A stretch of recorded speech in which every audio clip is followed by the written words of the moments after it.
নমস্কার বন্ধুরা, welcome to নমিতার লাইফস্টাইলে সকল বন্ধুকে স্বাগত জানাই। আশা করি সবাই ভালো আছেন।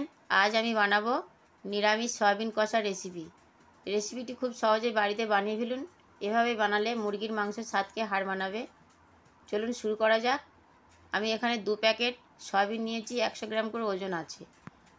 সয়াবিনের প্যাকেটের মুখটা আমি কাঁচি দিয়ে কেটে নিয়েছি, একটি পাত্রে আমি ঢেলে নিচ্ছি। সবগুলো সয়াবিন আমার ঢালা হয়ে গেছে।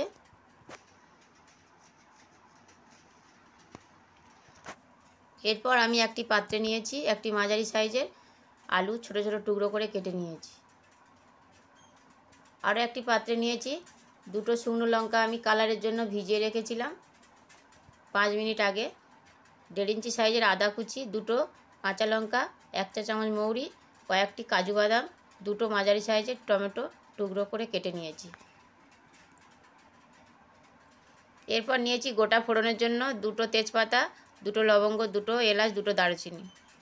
এরপর নিয়েছি মশলার জন্য পরিমাণ মতো লবণ, 1 চা চামচ জিরে গুঁড়ো, 1 চা চামচ ধনে গুঁড়ো, 1 চা চামচ হলুদ গুঁড়ো, 1 চা চামচ লাল লঙ্কার গুঁড়ো। এরপর আমি সয়াবিনের মধ্যে গরম জল দিয়ে দেব। গরম জল দিয়ে আমি 5 মিনিটের জন্য রেখে দেব। 5 মিনিট হয়ে গেছে, তারপর দিয়ে দিলাম গরম জল ফেলে তার মধ্যে ঠান্ডা জল দিয়ে আমি সয়াবিনগুলো হাত দিয়ে চিপে একটি পাত্রে তুলে নিচ্ছি।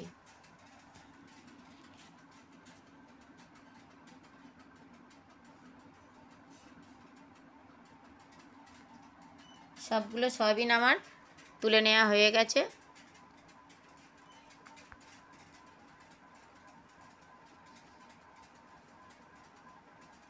এরপর আমি সবগুলো উপকরণ একসাথে আমি সাজিয়ে নিচ্ছি।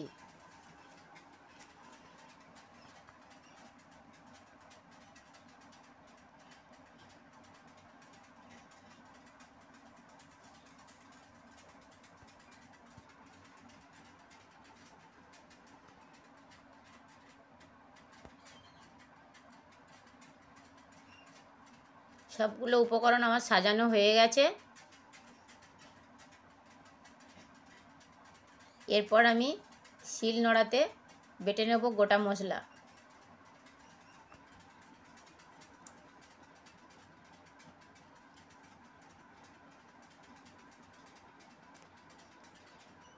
দুটি শুকনো লঙ্কা, 2টি কাঁচা লঙ্কা, কয়েকটি কাজু বাদাম, আদা কুচি, মৌরি 1 চামচ এবং 2টো মাঝারি সাইজের টমেটো কুচি আমি একসাথে বেটে নিচ্ছি।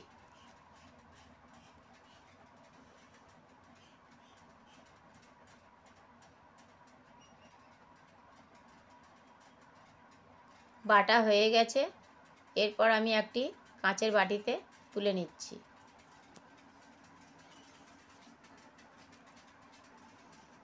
তোলা হয়ে গিয়েছে আমার বেটে রাখা মশলা।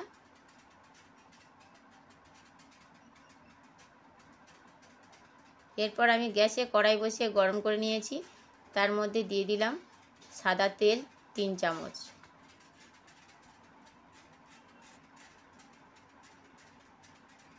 তেলটা গরম হয়ে গেছে।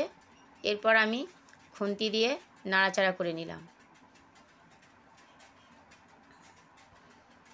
এরপর দিয়ে দেব তেলের মধ্যে সয়াবিন। আমি সামান্য পরিমাণ হলুদ গুঁড়ো দিয়ে সয়াবিনটাকে ভেজে নেব। হলুদ দিয়ে আমি সয়াবিনটাকে নাড়াচাড়া করে নিলাম।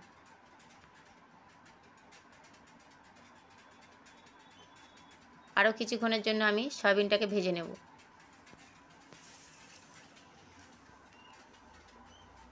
সয়াবিনটাকে আমি লাল লাল করে ভেজে নেব। ভাজা হয়ে গিয়েছে। এরপর আমি তুলে নিলাম একটি পাত্রে।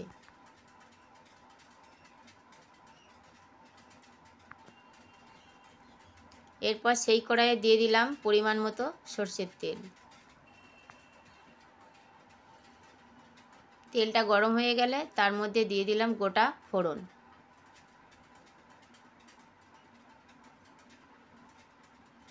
আমি এখানে এলাচের মুখ দুটো ফাটিয়ে দিয়েছি যাতে না তেল থেকে ছিটকে গায়ে আসে। ফোড়নটা লাল লাল করে ভাজা হয়ে গেছে।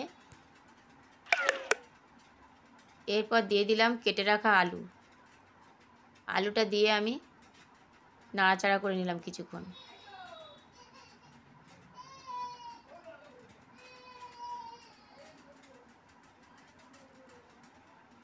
আলুটা আমি ভালোভাবে ভাজা করে নেব এই তেলের মধ্যে।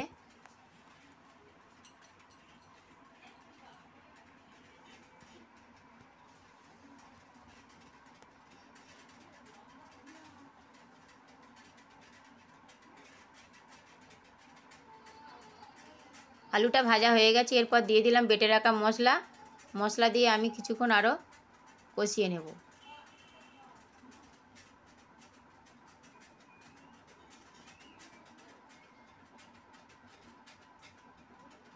এরপর আমি যে পাত্রে মশলা বেটে রেখেছিলাম সেই পাত্র ধুয়ে সামান্য পরিমাণ জল দিয়ে আমি মশলার মধ্যে দিয়ে দিলাম।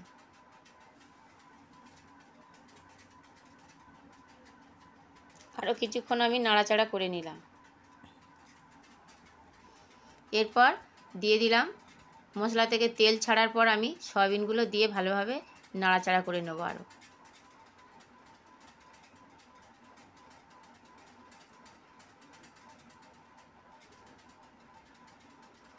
কিছুক্ষণ নাড়াচাড়া করার পরে আমি দিয়ে দিলাম গুঁড়ো মশলাগুলো। আমি একসাথে সব দিয়ে দিলাম।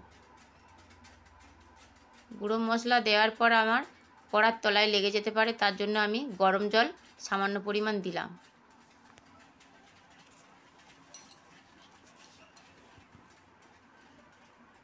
আরও কিছুক্ষণ আমি মশলা দিয়ে আমি কষিয়ে নিলাম।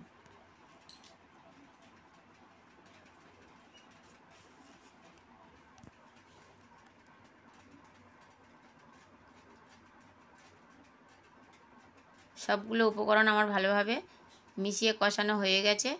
এরপর আমি জল গরম করে রেখেছি, এর মধ্যে আমি দিয়ে দেব।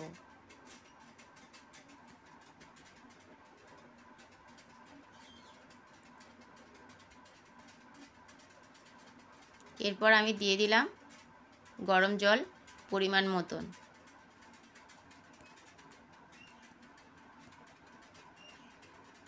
এই সয়াবিন কষায় বেশি জল লাগে না, পরিমাণ মতো দিতে হবে যাতে না ঝোলটা বেশি হয়। জল দেওয়ার পর আমি কিছুক্ষণ নাড়াচাড়া করে নিয়েছি। এরপর আমি 10 মিনিটের জন্য ঢাকনা দিয়ে দিলাম। 10 মিনিট পর আমি ঢাকনা খুলে নিলাম।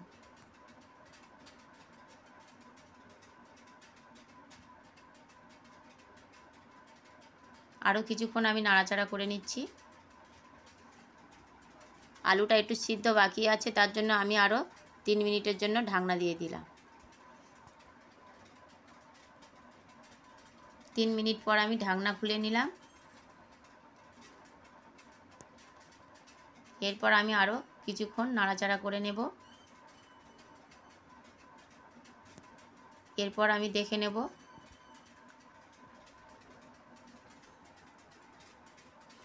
আলু সিদ্ধ হয়েছে কিনা।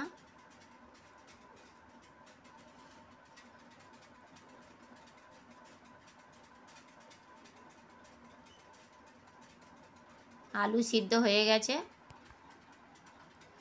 ঝোলটা অনেকটা মাখো মাখো হয়ে গেছে।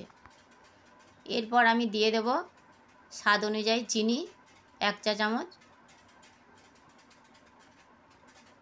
চিনিটা দিয়ে আমি নাড়াচাড়া করে নিলাম।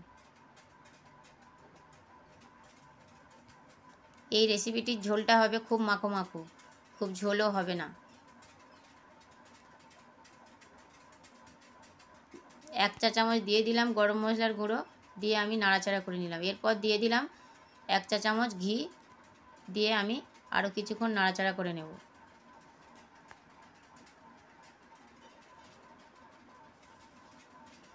রেসিপিটি আমার তৈরি হয়ে গিয়েছে। বন্ধুরা, ভিডিওটি ভালো লাগলে অবশ্যই লাইক কমেন্ট শেয়ার করবেন।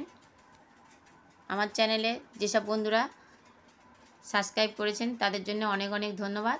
আর যেসব বন্ধুরা আমার চ্যানেলটিকে সাবস্ক্রাইব করেনি এখনই আমার চ্যানেলটিকে সাবস্ক্রাইব করুন।